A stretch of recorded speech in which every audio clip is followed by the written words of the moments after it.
Hey up, it's Steve from the Old Yorkshire Geek. A Star Trek article to look at today from Den of Geek.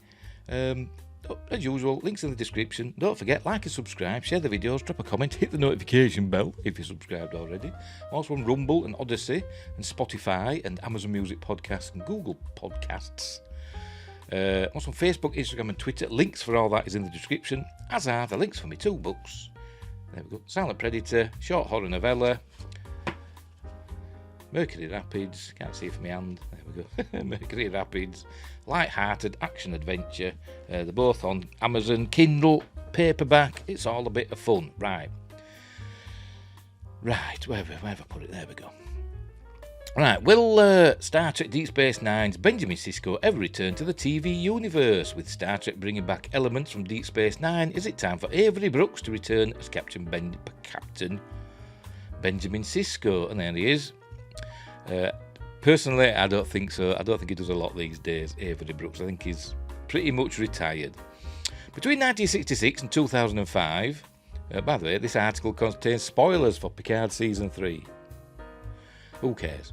Between 1966 and 2005, Star Trek fans were introduced to the franchise's first 5 leads.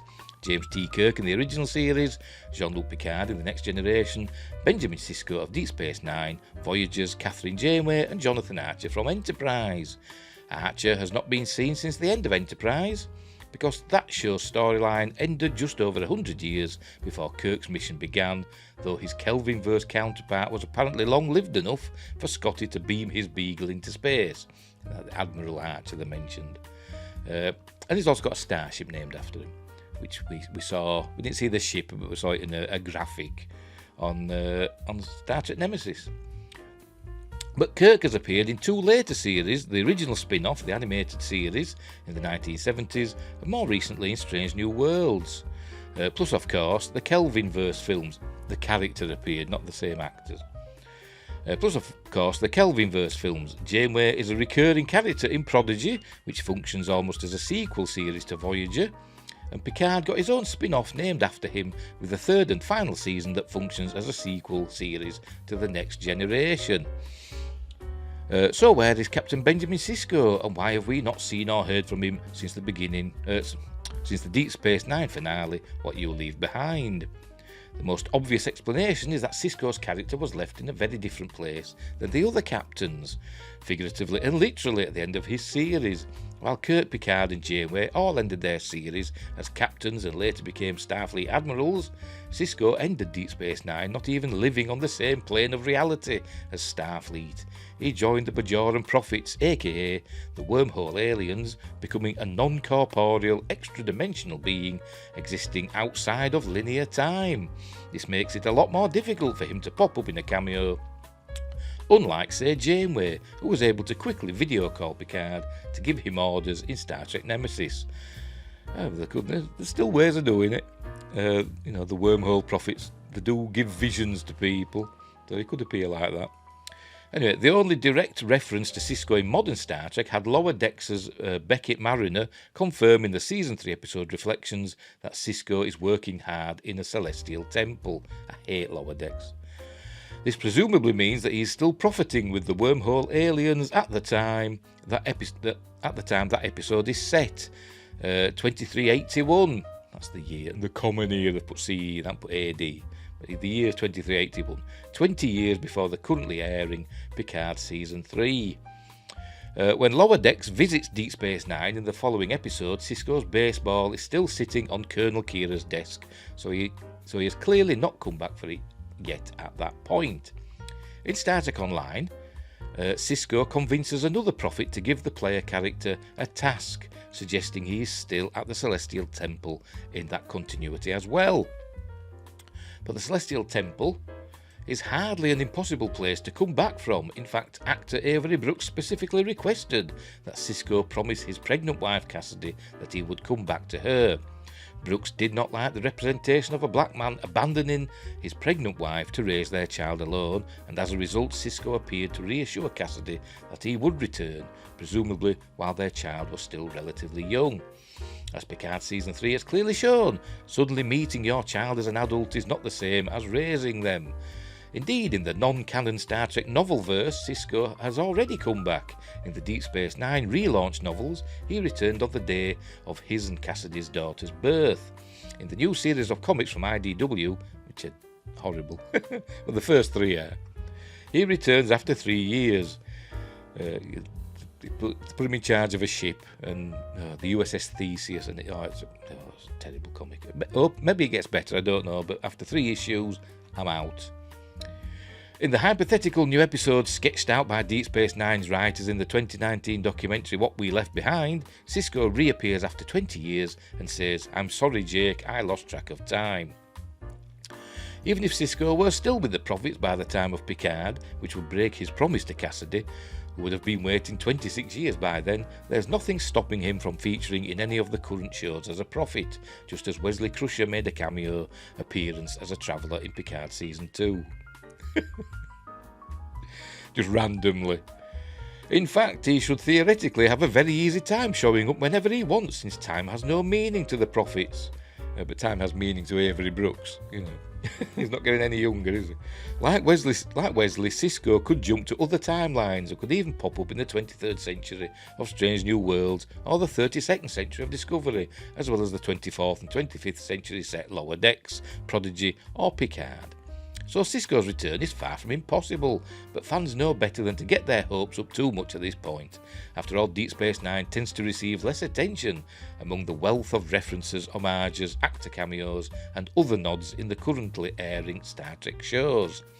The underrated show has not been entirely absent from modern Trek, of course. Lower Decks devoted the 6th episode of its 3rd season to creating what was essentially a short episode of Deep Space Nine, complete with an homage to the show's title sequence. It also featured 2 of the 3 characters left on the space station at the end of the show's finale, Colonel Kira and Quark. Though poor Dr. Bashir was left out for some reason, the rest of the characters had all gone on to other things at the end of the show. I thought Ezri Dax was still on Deep Space Nine because her and Bashir ended up in a relationship, didn't they? I'm sure that it showed them 2 together. And obviously Odo was still there, but Rennie Auberginoise has sadly passed away, hasn't he?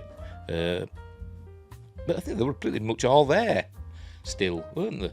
Apart from Chief O'Brien, who'd gone off to Starfleet to lecture at the Academy, or whatever. Where were we? And Lower Decks also informed us back in Season 1 that Chief Miles O'Brien was the most important person in Starfleet history, although they have yet to explain why in-universe. The actual reason was that it was a tribute to him as the original Lower Decks character, as Mike McMahon told StarTrek.com. I don't care because I hate Lower Decks, it's shit. Anyway, but beyond that, The Next Generation and Voyager have received notably more attention. Prodigy even revisits the Delta Quadrant setting. I don't understand. I like Prodigy, but the fact that it's set in the Delta Quadrant, I don't really understand it. It must be set in like the closest part of the Delta Quadrant. But anyway, but yet we still see like Kazon, who are from way over the other side of the galaxy. It's baffling.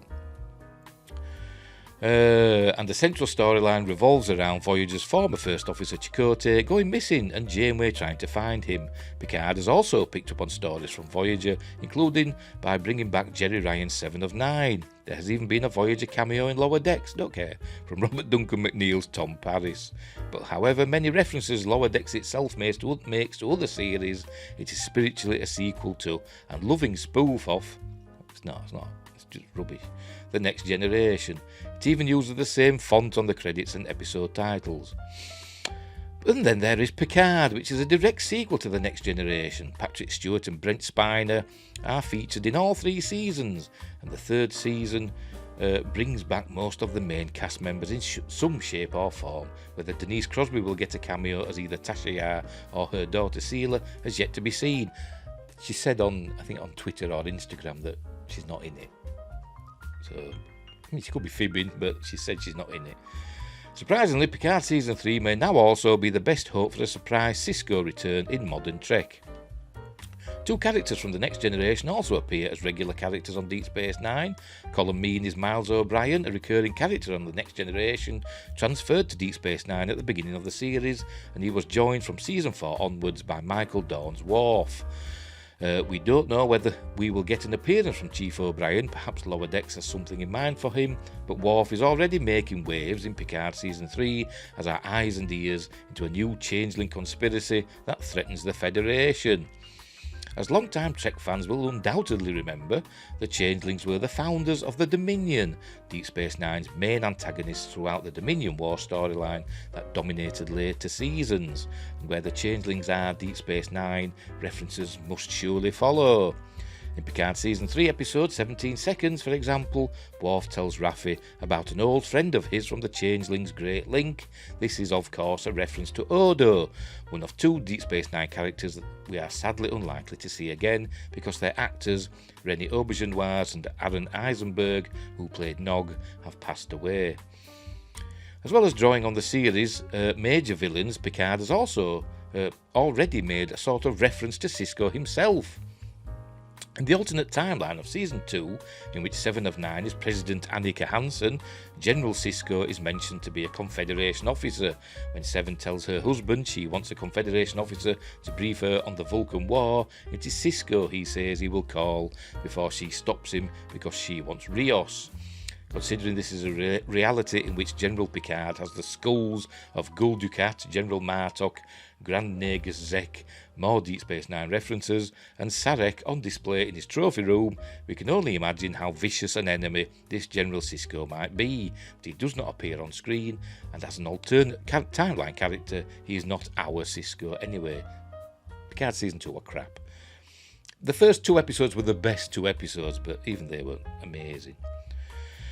Picard Season 3 episode No Win Scenario, which is the 4th episode of Season 3, drew a more oblique but possibly more significant connection to Sisko. For the first time since the pilot of Deep Space Nine, we saw Picard confronted by a traumatised Starfleet veteran of Wolf 359, the battle in which he, as the assimilated Locutus of Borg, led the Borg forces against Starfleet. Like Sisko, Captain Liam Shaw of the USS Titan hates Picard because he fought and lost people in that battle. Well, Sisko lost his wife, didn't he, in that battle? It's a grudge Sisko himself held against Picard at the start of Deep Space Nine, having lost his wife in that very battle, although the commander was never as rude or disrespectful as Shaw. But it still made his distaste for him very plain. Still, the series is strangely hesitant to make a direct reference to Sisko. The episode in which the Wolf 359 conversation takes place is titled after one of Kirk's most famous lines, "I don't believe in the no-win scenario." Even these aren't mentioned in the Kobayashi Maru. The episode, itself never mentions the Kobayashi Maru, which is the famous no-win scenario, isn't it?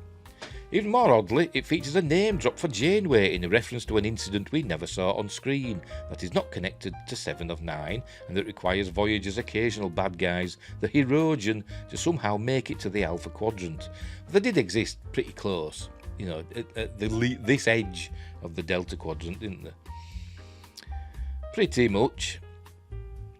We love a Janeway reference, but when the writers go that out of their way to mention her and still barely acknowledge Sisko's existence while directly pulling threads from Deep Space Nine, it does start to feel a bit strange. If Star Trek does eventually become interested in bringing the character back and considering the franchise's general tendency to avoid recasting, any return for Sisko would require Avery Brooks to be open to the idea.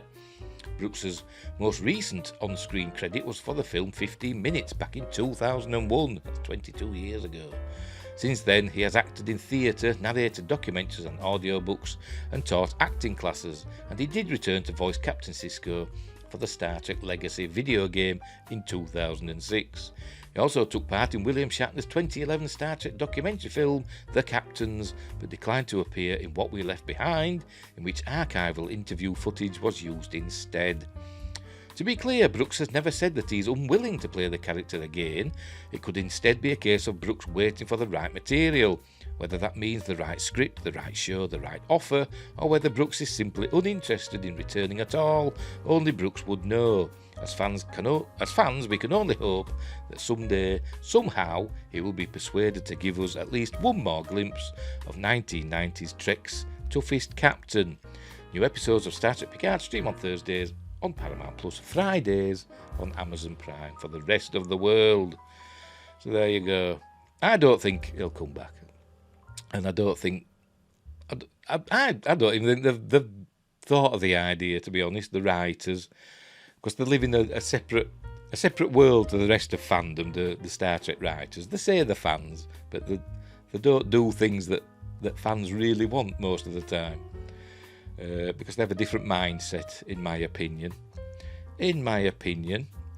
But yeah, I don't think he'll come back. I mean, someday I was talking to somebody on in a chat stream, of a live thing, and it was mentioned he could come back, maybe in an animated series like Lower Decks or whatever, or Prodigy, or even like a Deep Space Nine spin-off animated series. That could be good, because he could do the voice for that. He wouldn't have to appear on screen, would he, as Sisko? Because I presume he's not as sprightly as he used to be.